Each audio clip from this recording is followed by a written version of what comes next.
Hi, I'm Lori Gallardo with Concert TV, and we're here at Emo's during Free Week. That's free, your most favorite price in the universe.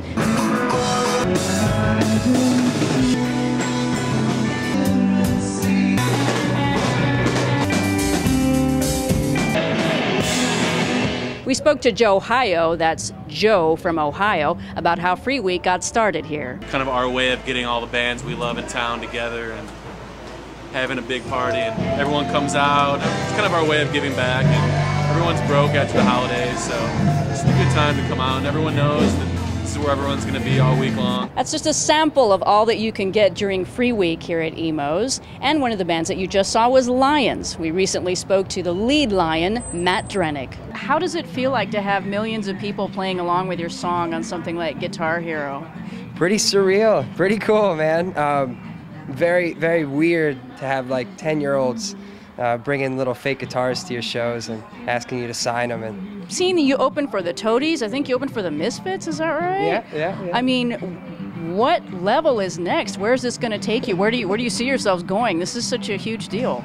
Hopefully quitting our jobs, doing what we love to do, I guess. We've been blessed with great opportunities, you know, and so hopefully the next year will bring good and very fortunate things for us. We have some pretty good slots coming up in 2008, and hopefully one day we won't have to be opening for bands to fill up big places like that.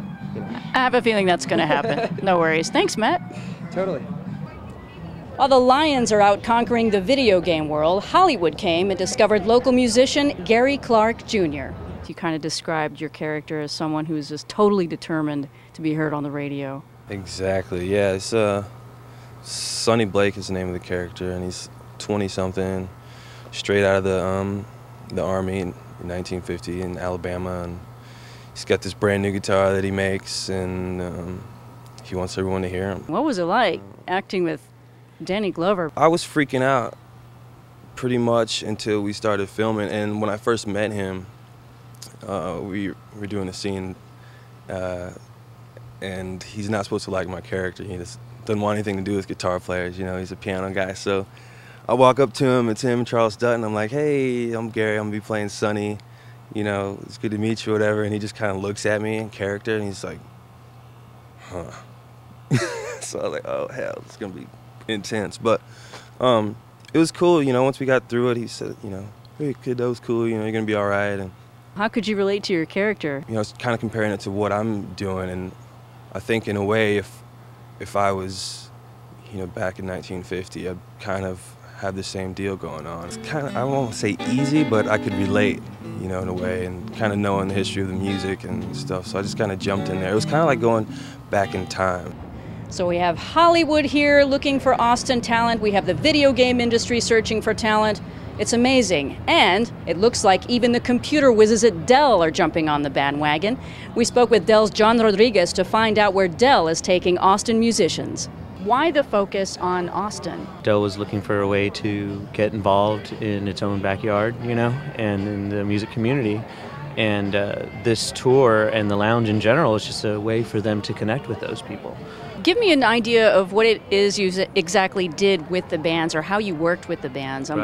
Being involved with the bands, getting them some exposure, you know, giving them a real internet vehicle to expose them, you know, their music, their sound, their look, their everything.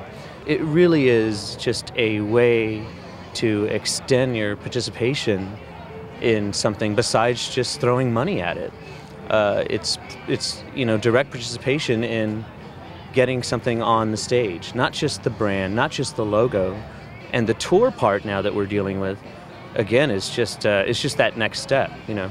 So concept to completion is basically you know, competition, selection, performance, and then the tour.